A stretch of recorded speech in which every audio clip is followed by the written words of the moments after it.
그 후에 예수께서 나인이라는 성으로 가실새 제자와 많은 무리가 동행하더니 성문에 가까이 계실 때에 사람들이 한 죽은 자를 메고 나오니 이는 한 어머니의 독자요 그의 어머니는 과부라. 그 성에 많은 사람도 그와 함께 나오거늘 주께서 과부를 보시고 불쌍히 여기사 울지 말라 하시고 가까이 가서 그 관에 손을 대시니 맨 자들이 서는지라. 예수께서 이르시되 청년아 내게 말하노니 일어나라 하시매 죽었던 자가 일어나 앉고 말도 하거늘 예수께서 그를 어머니에게 주시니 모든 사람이 두려워하며 하나님께 영광을 돌려 이르되 큰 선지자가 우리 가운데 일어나셨다 하고 또 하나님께서 자기 백성을 돌보셨다 하더라. 예수께 대한 소문이 온 유대와 사방에 두루 퍼지니라. 아멘. 자, 어제에 이어서 어제는 성경이 진리다, 말씀이 진리다 이런 말씀을 드린 것 같고요. 오늘은 예수가 생명이다. 따라합시다. 예수가 생명이다. 자, 이 이야기를 좀 함께 나누도록 하겠습니다. 자, 오늘 본문 말씀은 이렇게 시작합니다. 그 후에 11절 그렇죠? 그 후에. 자, 이 말은 어제 있었던 일, 방금 전에 있었던 일과 대비된다 또는 관련된다 이런 뜻이겠죠. 자, 그 후에 자, 어제 무슨 일이 있었죠, 여러분? 기억나시나요? 네, 하여간 여러분들은 참 망각의 은사를 배우지도 않았는데 가지고 계셔가지고 자, 어제 백부장의 종, 그죠? 백부장의 종을 예수님이 고치셨는데 참 이 백부장은 특이했습니다. 그렇죠? 로마의 고관이었음에도 불구하고 로마의 장교였음에도 불구하고 어떻게 이렇게 종을 사랑했냐? 참 물건과도 같은 그 종을 사랑했다는 게 참 놀랍고, 그래서 죽을 병이 걸렸을 때 죄송한 표현이지만 그냥 갖다 버릴 수도 있는데 어떻게든지 살려보려고 그렇게 발부둥치는 그 사랑이 많았던, 관용이 많았던 그 백부장이 참 놀랍기도 했고, 그 다음에 유대인의 장로들을 친구들로 두고 있어가지고 그래서 예수님에 대한 소문을 듣고 예수님 좀 꼭 오시게 했으면 좋겠다, 우리 집에 우리 하인, 우리 종을 좀 오셔서 기도 좀 해주셨으면 좋겠다. 그래서 그 장로들이 정말 예수님께 가서 자기 일처럼 부탁해요. 자기 일처럼. 거기다 말을 막 보태요. 정말로 이분의 기도는 꼭 들어주셔야 됩니다, 예수님. 진심으로 자기 절친 로마의 장교의 그 아픔에 대해서 공감을 하고, 그리고 정말 자기 일처럼 그렇게 부탁하는 그 모습이 너무 놀라웠어요. 그리고 유대인을 누구보다 사랑하고 회당을 짓는데도 도와주고 이런 것들이 다 하나하나가 정말 예수님에게 놀라움을 자아내게 했는데, 결정적인 것은 내가 가서 고쳐주겠다고 해도 오실 필요가 없습니다. 예수님이 제 앞에 나타나시는 것만은 제가 감당할 수가 없습니다. 저는 죄인이고 저는 무능하고 저는 연약한 존재이기 때문에 예수님 앞에 설 자격이 없습니다. 예수님의 얼굴을 뵐 자격이 없습니다. 세상에 어떻게 이렇게 말하는 백부장이 있는가? 그래서 예수님이 그 하인을 고쳐주신 것도 대단하지만 너무 좋으셔가지고 이스라엘 중에도 내가 이만한 믿음을 만난 적이 없다 그러면서 너무 기분이 지금 좋으신 상태예요. 그죠? 이스라엘 사람들 중에도 이런 믿음이 있다면 기분이 좋으실 텐데, 이방 나라 장교 가운데도 이런 믿음이 있다는 것은 너무 예수님을 흥분되게 만들었어요. 그 후에, 그 말이에요. 그 후에 너무 기분이 지금 업되어 있는 상황에서 지금 나인이라는 성으로 옮겨가고 있는 겁니다. 여러분, 나인이라는 성의 이 나인이라는 이 히브리어는 즐겁다, 만족하다, 예쁘다, 아름답다 이런 뜻이에요. 뭐라고요? 즐겁다, 만족하다, 예쁘다, 아름답다. 지금은 현대 이스라엘에서는 그 나인이라는 성이 어디 있는지는 알지만 발굴은 안 됐습니다. 그래서 아마 여러 가지 지진이나 또 오랜 세월 때문에 그 흔적들이 사라져서 이제 발굴을 해야 되는 숙제로 남아 있는 성이지만 굉장히 아름다운 성이었던 것 같아요. 그래서 나인 하면 아름답다. 그 다볼산 근처에 산기슭에 아주 있는 굉장히 아름다운 그런 도시였던 것 같습니다. 그리고 즐겁다라는 표현이 있는 걸 보면 그 성에 살고 있는 백성들이 행복했다. 그리고 성격이 좋았다. 그리고 사람들의 기질이 아주 즐겁게 살아가는 그런 사람들이었다는 겁니다. 그래서 나인 하면 아름답고, 자연은 아름답고 삶은 즐거운 그런 사람들이 살고 있는 곳이 나인성이었습니다. 자, 예수님은 백부장의 경험을 통해서 너무 가뜩이나 즐거운 데다가 나인이라는 즐거운 성으로, 사람들이 즐거운 사람들이 사는 성으로, 아름다운 성으로 발걸음을 옮겨 가고 계신 상황이었습니다.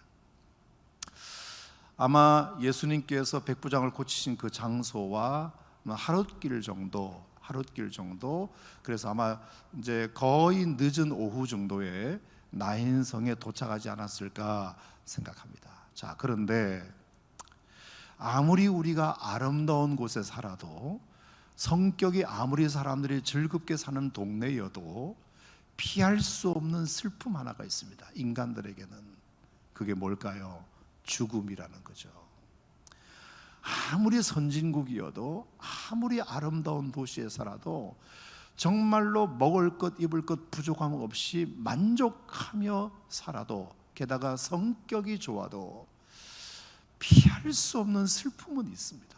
그게 죽음이라는 것인데, 오늘 그 나인성의 한 죽음의 이야기가 등장하고 있습니다.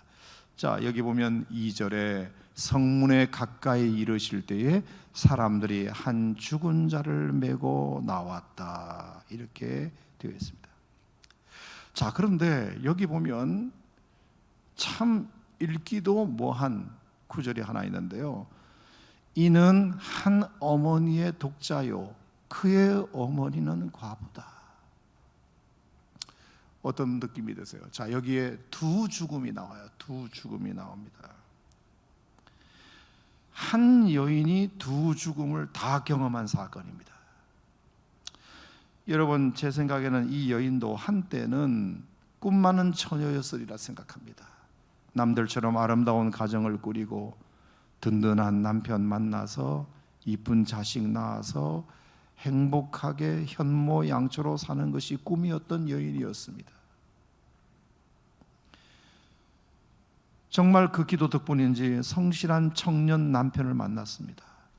가정을 꾸리고 신혼방 꾸리고 행복하게 살았습니다. 그러다가 얼마 만에 임신을 했습니다.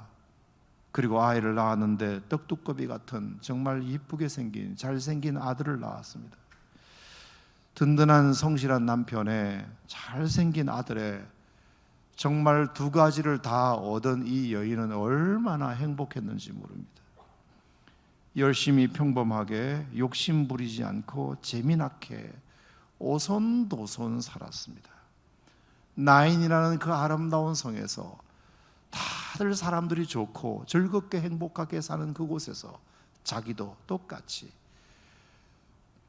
부자는 아니지만 그냥 욕심 안 부리고 재미나게 성실하게 사는 남편과 그리고 잘생긴 똑똑한 아들을 둔 그런 어머니로 살았습니다. 그런데 어느 날 갑자기 어두움이 덮쳤습니다. 남편이 갑자기 세상을 떠나게 된 것입니다. 사고인지 암인지는 모르지만 자기 인생의 집에 벽이 사라졌습니다. 자기 인생의 집에 기둥뿌리가 뽑혔습니다. 자기 인생의 집에 지붕이 사라졌습니다. 자기 인생의 집에 울타리가 사라졌습니다. 너무 힘들었습니다. 처음 당해보는 슬픔이었습니다. 그 아름다운 나인성에서 사람들도 좋고 즐겁게 살아가고 있는 그 상황에서 이 여인은 한 번도 그런 슬픔을 경험해 본 적이 없는데 어떻게 살지 막막했습니다. 여러분 죄송하지만 정말로 그 시대는 남편이 없는 과부로 전락을 하면 경제력이 일단은 받쳐주지 않습니다. 나가서 어디 해먹을 것이 없습니다. 그리고 법적인 보호도 받지 못합니다. 그래서 성경에 보면 고아와 과부는 불쌍함의 대명사, 성경에는 그랬습니다. 성경에는. 하지만 어쩌겠습니까? 산 사람은 살아야죠. 장례를 잘 치르고 난 다음에 마음을 다부지게 먹고, 그래도 누구 하나 있으니 아들 하나 있으니, 누구 하나 있으니 아들 하나 있으니, 어떻게 지혜비랑 똑같이 닮은 잘생기고 똑똑한 아들 하나 있으니, 그래도 내가 하는 짓이 영락없는 지혜비고 얘라도 잘 키워서 내 인생에 남은 보람으로 삼고 살아야 되겠다라고 다시 마음을 먹습니다. 열심히 낮에는 돈 벌고 열심히 밤에는 살림하고 애를 열심히 키웁니다. 덕분에 아이가 너무 잘 자랐습니다. 너무 건실하게. 키도 이제 제법 커가지고 엄마보다 훨씬 커버렸습니다. 이제는 남편이 사라진 그 공간을 아들이 메꿉니다. 아들이 어디 가든지 다 동행해주고, 아들이 엄마를 탁 지켜주고, 얼마나 든든한지 몰라요. 몸집도 크고 키도 크고 의젓하고 남편의 빈자리를 아들이 잘 채웠습니다. 자, 언제까지 키웠느냐? 14절 보시면 청년아 이렇게 돼 있어요. 그렇죠? 그러니까 몇 살쯤 되었을까? 청년이니까 일단 20살은 넘었겠지. 그죠? 청년아, 청년까지 키웠어요. 적어도 25이라고 칩시다. 청년이 되어서 25 남자 청년 얼마나 멋있습니까? 든든하고 효도 잘하고. 그러므로 이 아들은 어머니의 유일한 삶의 낙입니다. 살아가는 이유예요. 내 삶의 의미이고요, 동네방네 내세울 만한 자랑거리입니다. 동네 사람들도 그 아들을 바라보면 칭찬이 자자합니다. 잘 컸네, 참 잘 컸네. 어떻게 너 돌아가신 아버지랑 그렇게 똑 닮았니? 참 아버지도 훌륭하셨는데 너도 참 잘 컸구나. 야, 정말 이 집에 슬픔이 그렇게 있더니 하나님이 보상해 주셨네. 그 말을 들을 때마다 얼마나 이 어머니에게 위로가 되는지 몰라요. 남편을 잃어버린 일찍의 그 슬픔을 싹 상쇄시켜주는 정말로 멋지고 든든 자랑거리인 아들이었어요. 그런데 어느 날 하나님도 정말 무심하시지. 이 아들이 어느 날 원인 모르게 시름시름 앓기 시작하는 겁니다. 엄마 머리 좀 아파요. 오늘 학교 못 가겠어요. 오늘 출근 못 할 것 같아. 그래, 뭐 피곤하니까 하루 정도 쉬어. 근데 다음 날도 못 일어나. 얘가 그 다음 날도 못 일어나. 점점 더 이상해져. 그래서 병원에 갔더니 원인을 모르겠대. 그 당시 뭐 병원이 얼마나 변변했겠습니까? 그래서 이제 슬슬 걱정이 되기 시작했습니다. 왜? 남편을 그렇게 한번 잃어봤기 때문에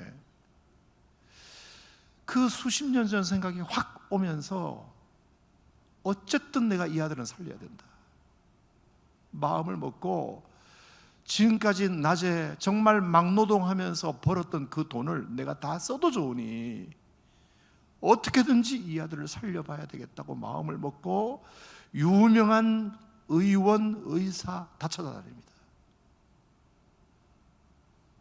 근데 원인을 모르겠대. 원인을 모르니 치료 방법도 안 나오고 애는 계속해서 시름시름 알아가고 밥도 안 먹고 잠도 안 자고 바짝바짝 말라가면서 모든 돈, 모든 노력 다 써보지만 차도가 없어요. 그 나인이라는 아름다운 성에서 다들 행복하게 즐겁게 사는 그 동네에서 어떻게 내한테만 이렇게 연거푸 2번의 슬픔이 찾아오느냐.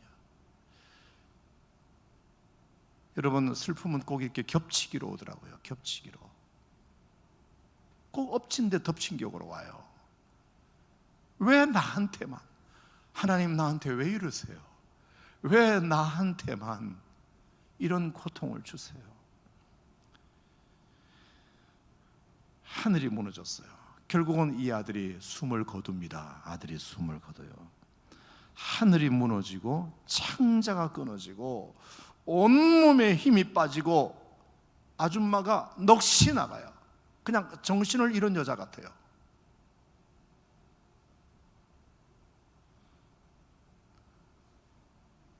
어떻게 장례를 치르는지도 몰라. 어떻게 해야 될지도 몰라. 그러니까 이제 주섬주섬 마을 사람들이 와가지고 장례는 도와주는 거지. 옆에서 있어주고 위로해주고 울어주고 장례 절차 같은 거 해주고. 그러나 하지만 딱 거기까지. 사람들이 해줄 수 있는 것은 딱 거기까지밖에. 뭘 더 이상 해줍니까?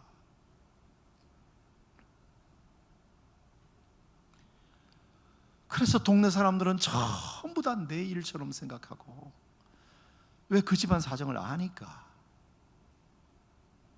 남편도 그렇게 몹쓸 병에, 아들도 그렇게 몹쓸 병에 죽었다는 걸 아니까 동네 사람들은 하나같이 나의 일처럼 생각하고 슬퍼하며 상여를 준비하여 그 아들을 관에 넣고 어야 뒤야 이제 가면 언제 오나 어야. 그래서 나인성 성문 밖으로 수많은 마을 사람들이 따르면서, 그리고 아들 사진, 영정 사진 들고 관을 따라 성문 밖으로 나가는 겁니다. 지금 얼마나 뒤에 많은 사람들이 그 슬픔에 함께 참여하고 있는지 몰라요. 자, 그런데 다시 돌아가서 예수님이 그 나인으로 오고 있습니다. 자, 예수님은 오늘 11절에 보면 예수께서 나인이라는 성으로 가실새 제자와 많은 무리가 동행하더니, 자, 예수님의 행렬도 만만치 않아요. 자, 백부장 하인의 그 사건을 통해서 예수님은 지금 기분이 너무 좋으셔. 너무 좋으셔. 세상에 이렇게 기분이 좋을 수가 없어요. 이스라엘 사람 중에 이만한 믿음을 내가 보지 못하였노라. 정말 믿음 좋은 백부장을 만났으니 너무 좋아. 너무 좋아. 기분이 나이스야. 그래서 찬양 부르면서 왔겠지. 찬양 부르면서 기뻐하며 경배하세 영광의 주 하나님. 많은 무리들이 함께 박수 치면서, 저 나인에 가면 또 어떤 좋은 일이 있을까? 저 아름다운 성, 저렇게 즐겁게 사는 사람들, 행복하게 사는 성에 예수님과 함께 박수 치면서 찬양하면서 기쁘게 나인성을 향하고 가고 있고, 그리고 나인에서는 정말로 어야 디야 이제 가면 언제 오나, 그 엄청난 사망의 행렬이 나오고 있고, 예수님은 기뻐하며 나인으로 들어가고 있고, 사망의 행렬과 죽음의 행렬과 그리고 생명의 행렬이 딱 조우하는 순간입니다. 나인 성문 앞에서. 이거 어떻게 하면 돼요? 여러분, 이거 어떻게 해야 되죠? 자, 그럴 때 누가 길을 비켜줘야 됩니까? 누가? 지금도 연구차나 이런 거 지나가면요, 사람들이 자리를 비켜줍니다. 맞아요? 틀려요? 맞죠. 마지막 가는 그 슬픔의 장례 행렬에 누구나 다 자리를 비켜주게 돼 있어요. 구급차 오면 자리를 비켜주고요, 연구차 오면 자리를 비켜줘요. 뭐 신호 같은 거 좀 어겨도 경찰이 안 잡아요. 왜? 그 마지막 가는 슬픔이니까. 산 사람이 어떻게 해줄 수가 없기 때문에 그냥 그거라도 해드리자. 같은 마음으로. 자, 그러면 누가 찬양을 멈춰야 되고 누가 장송곡을 멈춰야 됩니까? 장송곡을 멈춰야 합니까? 찬양을 멈춰야 됩니까? 말해보세요. 찬양을 멈춰야지. 기분 좋은 사람이 숙여야지. 그리고 사망의 행렬을 자리를 비켜줘야지.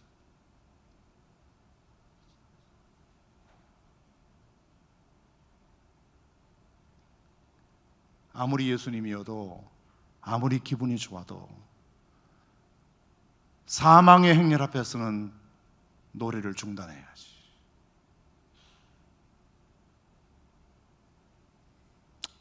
아무리 좋은 일이 있어도 여러분, 생명이 죽음을 이기지 못합니다. 제가 살아보니까 희망이 절망을 이기지 못해요. 기쁨이 슬픔을 못 이깁니다.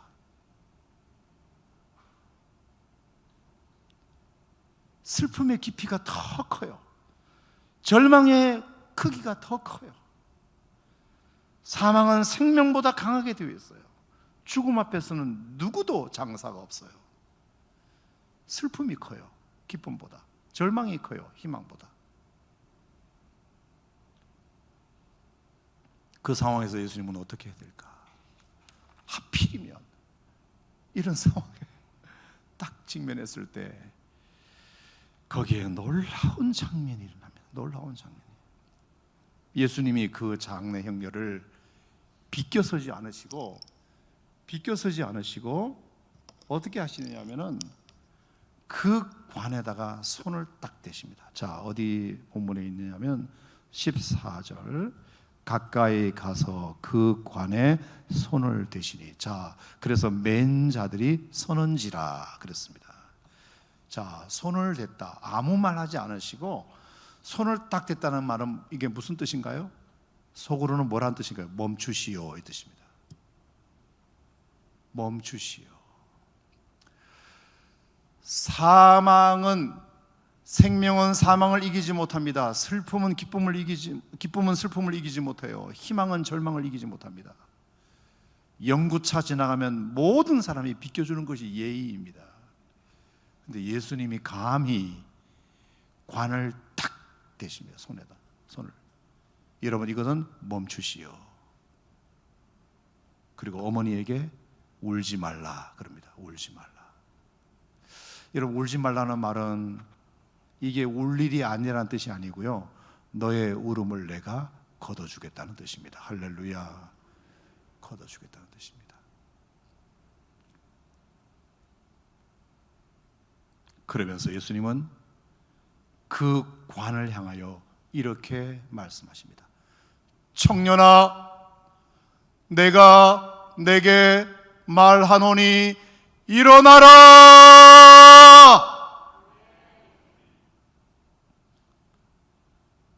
청년아, 내가 너에게 말하노니 일어나라.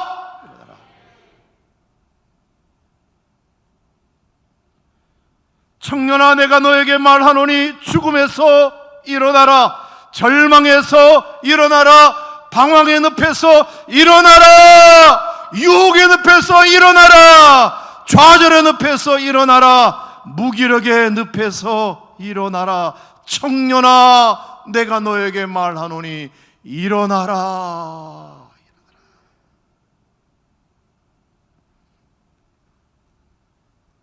그게 오늘 14절 말씀입니다. 청년아, 내가 내게 말하노니 일어나라. 밑도 끝도 없습니다. 예수님의 그 권위 있는 말씀으로 관 속에 있는 청년을 향하여 선포하십니다. 손을 관에 대시고는 청년아, 내가 내게 말하노니 일어나라. 사람들이 조용해졌습니다. 누구도 그것에서 대항하지 못합니다. 어머니도 눈물을 거두고 그 상황을 지켜봅니다. 수많은 뒤의 행렬들이 궁금해 와서 사람들이 봅니다. 그런데 여러분, 놀라운 사건이 일어납니다. 15절 같이 읽겠습니다. 죽었던 자가 일어나 앉고 말도 하거늘 예수께서 그를 어머니에게 주시니. 할렐루야. 그랬더니 모든 사람이 두려워하며 하나님께 영광 돌려 이르되 큰 선지자가 우리 가운데 일어나셨다. 하나님께서 자기 백성을 돌보셨다. 자, 여러분 그림 한번 보시면 그러니까 이런 그림이겠죠. 그죠? 저 뒤에 보니까 성문이 보이죠. 성문. 성 쪽에서 나오는 그 여인들, 장례 행렬을 따라온 여인들이에요. 자, 오른쪽에는 이제 예수님을 따라온 사람들이에요. 그리고 가운데 예수님이 계시고, 그리고 거기에 앉아 있는 청년이 보여요.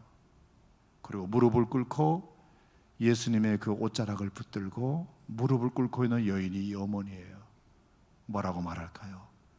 눈물을 흘리면서 예수님 감사합니다. 감사합니다. 감사합니다. 또 한 번 눈물을 흘려요. 이전에 흘렸던 눈물은 절망의 눈물, 슬픔의 눈물, 탄식의 눈물, 아픔의 눈물이었지만 이제는 감동의 눈물이에요. 고마움의 눈물이에요. 찬양의 눈물이에요.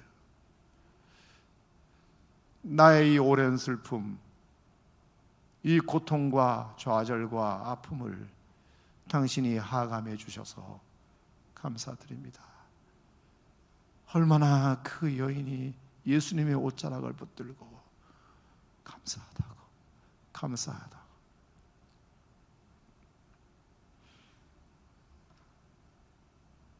이것이 여러분 예수님이 우리의 생명이라는 것을 오늘도 우리가 외치는 이유인 줄로 믿습니다. 예수가 생명이다. 절망에서 일으켜 주실 분, 원망에서 일으켜 주실 분, 방황의 늪에서 일으켜 주실 분, 유혹의 늪에서 일으켜 주실 분, 좌절의 늪에서 일으켜 주실 분, 무기력의 늪에서 일어서게 해 주실 분은 오직 예수 그리스도, 그분이 우리의 생명인 까닭에 오늘도 가능하다고 믿으시면 아멘 하시기 바랍니다.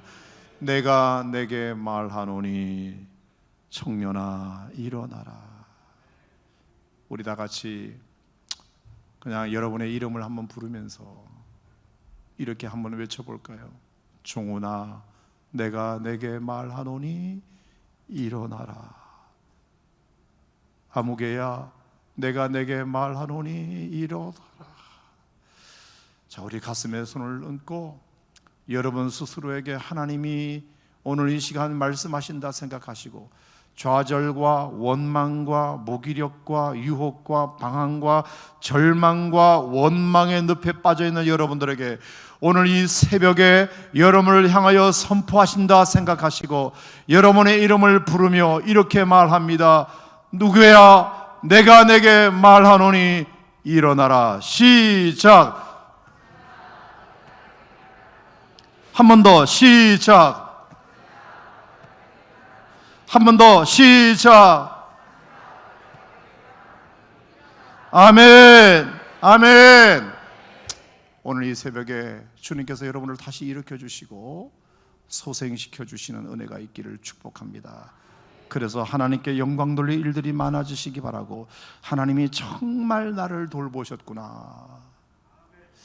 오늘 이 메시지가 여러분 절망의 깊은 나락에서 헤매고 있는 여러분들에게 정말 희망이 되고, 힘들고 어려울 때마다 오늘 이 누가복음 7장 14절 말씀을 스스로 외치세요. 종훈아 내가 내게 말하노니 일어나라. 왜 주저앉아 있느냐? 왜 쓰러져 있느냐? 왜 넘어져 있느냐? 왜 방황하고 있느냐? 왜 헤매고 있느냐?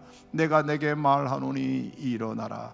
나인성 성문 밖에서 사망의 행렬을 멈추시고 관에다가 손을 대시며 하신 예수님의 그 말씀, 그래서 사망의 행렬을 생명의 행렬이 비껴줘야 했지만 반대로 예수님께서 생명의 행렬을, 사망의 행렬을 멈추시고 다시 그들과 함께 나인성으로 들어가게 된 줄로 믿습니다. 나인성으로 다시 들어가게 되었습니다. 다시. 그래서 그 슬픔의 장례식이 다시 한번 잔치집이 되는, 그 온 마을의 잔치가 되는 그런 놀라운 일이 일어났다. 저와 여러분들의 인생에도 가정에도 이런 일이 일어나기를 주의 이름으로 축원합니다.